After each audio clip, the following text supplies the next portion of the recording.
Welcome all on this monthly Q&A with game developers. This time I will have a talk with Russell, who published his first game, which he worked on solely for at least 3 years on itch.io. Let's first check which game he designed.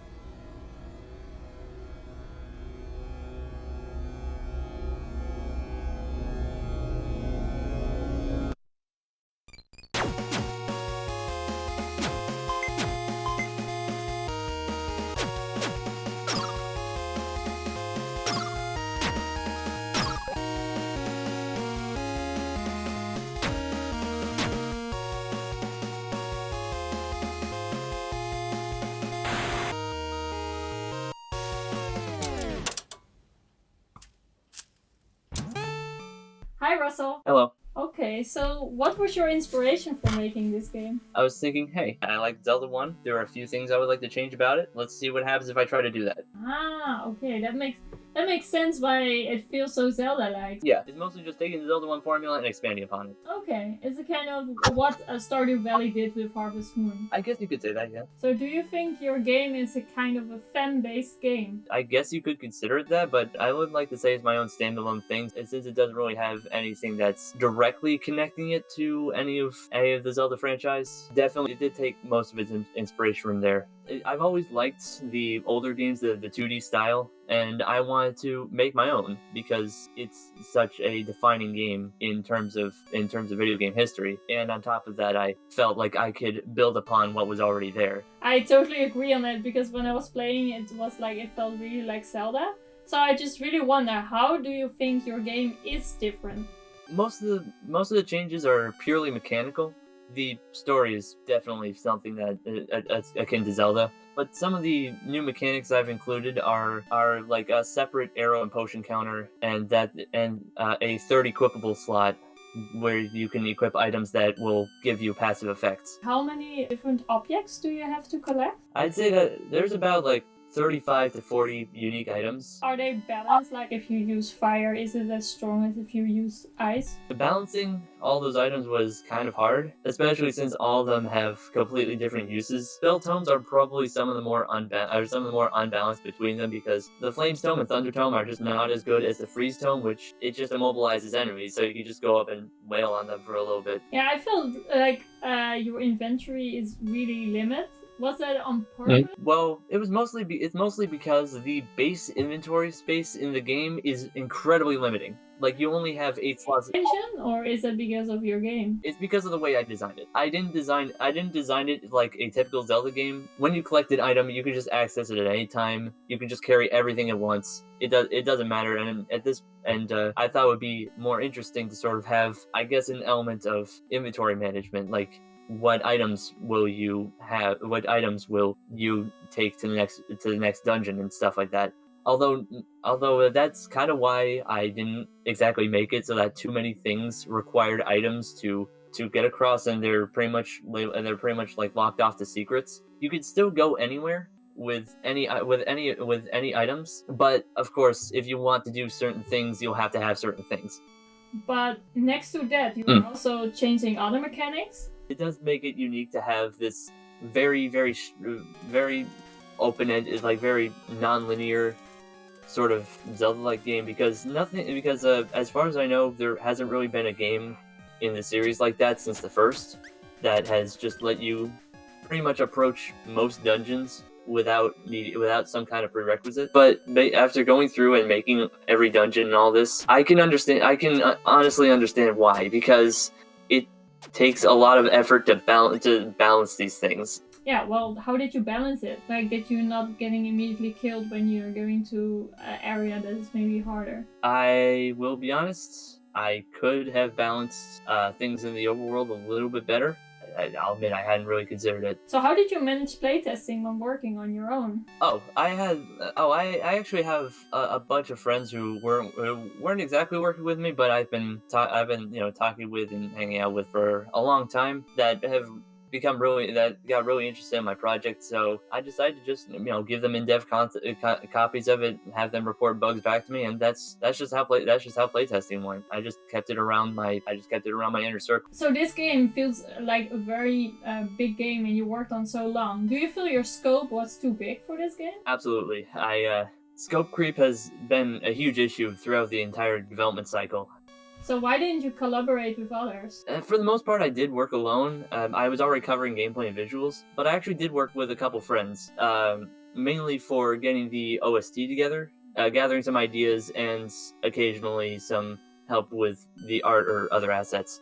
Yeah, I also noticed something in the game. There are like almost like a few NPCs. Like, was that on purpose or was it just because the scope was too big? I mean, that was also sort of because that was also sort of like following along with Zelda 1. Zelda 1 didn't have very many NPCs that you could go and interact with, and every time you'd find one, they're usually alone in some building or cave. Highly inspired by Zelda.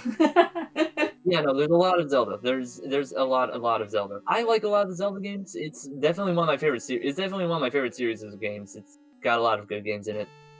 Yeah, because I also noticed in the level design, you also took some examples from the Zelda games. What I noticed, is that correctly? Or I tried to make the overworld unique. I did kind of want it to be like this first one, but instead of it being every time you left like a screen, it would like shift to another screen. It would just be a big open space that's like split up into multiple chunks. That was and I do feel like that is one of the more unique bits of it. What I mean by like a big open world split up into different chunks is that I sort of planned out to have different separate distinct regions, which each have their own name and their own sort of theme to them. Such as the grassy flatlands is going to be fairly open. Could be some easier enemies. It's basically going to be It's basically going to be your starting point in the world. So how did you came up with the world building? The way I handle world building, I'd say, is probably one of the more interesting parts of the game. It's these little collectibles that you get every so often, depending on which region of the world you're in. There are these mysterious texts. They're written by someone traveling the region, knows a lot about its history and about a lot of different landmarks around it, and pretty much stops at each one of them and sort of explains a bit of the story behind them.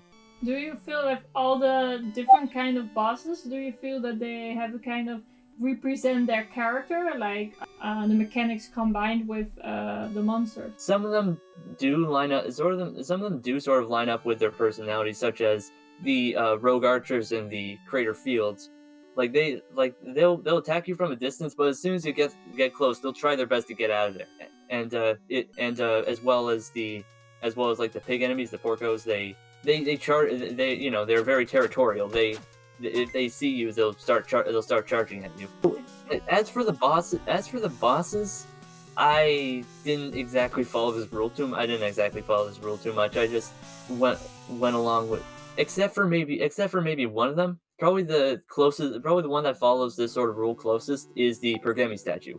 It is the statue of the god of thunder in the game's universe, and he has several different lightning attacks, and also like summons rivers to drag you off the stage. And like, is it like you counter, of course, the elements? Is there only like water is better to fire, or is there also going to be in betweens? Like thunder is also good to fire, but like fire and fire is kind of a waste of time. Like, how did you manage? So, the way I had it work is a little strange. So there are three elements. There's fire, ice, and electricity. Fire is good against ice. Ice is good against fire. As in, like, if you use a fire attack on an ice enemy, instead of catching on fire, they'll just take a ton of damage. And same the other way around. Lightning, however, is different. It just sort of works on everything except itself. Like, how did you came with that idea? I guess it sort of bases off of like the different arrow types in Zelda Breath of the Wild, because that sort of came to mind when I was thinking, okay, we're going to have different regions with like different climates. Maybe they could be like themed around elements that I can have in this. So are there some Easter eggs in your game? Oh, funny you should mention that. There are quite a few. I decided to pull a Toby Fox and have the name select have a few Easter eggs. Okay, cool. Share with us. So if you enter like Odu or Drodu, you'll be told, "Ha, that's a funny joke. What's your name?" And if you have something like, you know, CB, Beaker, or Crooked, then basically Odoo will be like, oh, looks like someone's a fan. There are also a couple Easter eggs that pertain to a couple of my friends that have worked on this. Like, one of my friends online goes by Joshimations. Although you can't fit that with the 8 character limit. So if you put Joshamat, then it will say, oh, you seem like a really good friend. And Nice.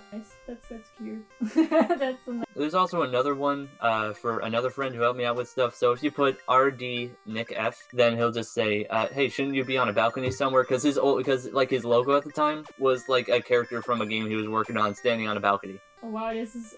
I mean, I am quite sure no one is finding that on their own. Yeah, no, there's I'm kind of glad that I am able to share them somewhere.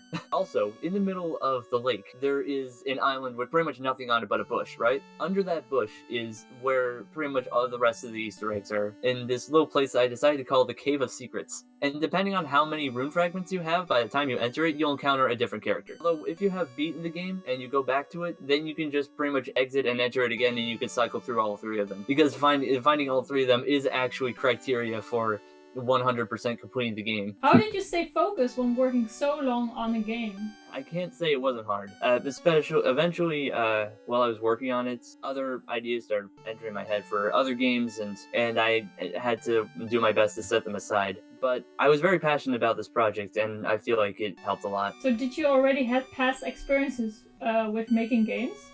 Yes, I have. By that point, I've been working with Game Maker Studio 2 for about 3 or so years, and even the first Game Maker Studio for another year or so before that. Nothing noteworthy came out of it, though. Oh, do you consider yourself more like a programmer or a designer? I'd say I'm more of a programmer. I know my way around the engine a bit more, and sometimes I have a hard time coming up with ideas. I mean, what are you studying now? Currently studying to get an associate's degree in computer science, although it might change to app development. I don't really plan to do this as a career because I feel like we just suck the life out of it, and plus I enjoy doing it as a hobby. What have you learned from making Rune of Eternity? I must say my biggest takeaway is that planning is a very important step in the process. So what kind of software or planning method did you use when making the game? I really didn't use much. Like I said, I was very inexperienced. The initial idea to start this game off was just scribbles in a notebook. So how did you start with working on this game? Learning, I mostly went through video tutorials on YouTube, and then I sort of started working with the knowledge I had gained from just working with that, getting a grasp of GML, and I was eventually able to figure out what things did, and I started making my own things. What would be your advice for starters in the game industry? My advice? It would definitely be to start small. Well, I definitely enjoyed working on larger projects. A lot of the time, I just didn't feel like I was making any real progress. Try to stick to smaller projects for your first few projects, and it just sort of build up that experience. Get yourself comfortable with whatever engine or language you're using, and then eventually go for a more ambitious project. And I know how hard it is to keep yourself from making these incredibly ambitious, and that's exactly what happened with me several times over, and that's why nothing before this game has ever come out.